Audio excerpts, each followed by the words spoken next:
رسول اللہ صلی اللہ علیہ وآلہ وسلم نے فرمایا، جو شخص اللہ کی رضا کی خاطر مسجد بناتا ہے تو اللہ اس کے لیے جنت میں گھر بناتا ہے۔ جنت میں ایک دروازہ ہے جس کا نام ریان ہے۔ اس دروازے سے صرف روزے دار ہی داخل ہو سکتے ہیں اور کوئی نہیں۔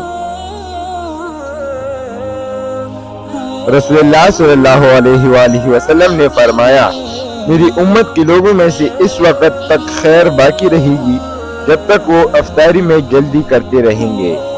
رسول اللہ صلی اللہ علیہ وآلہ وسلم نے فرمایا، 4 باتیں انبیاء و رسل کی سنت میں سے ہے: حیا کرنا، عطر لگانا، مسواک کرنا اور نکاح کرنا۔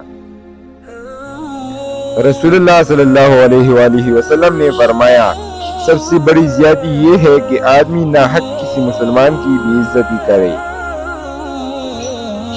جب بندہ جھوٹ بولتا ہے تو اس کی بدبو سے فرشتے 1 میل دور ہٹ جاتے ہیں۔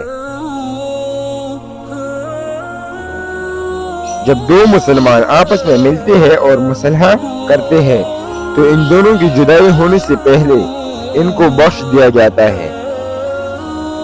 وہ شخص جنت میں نہیں جائے گا جس کا پڑوسی اس کی آفتوں سے محفوظ نہ ہو۔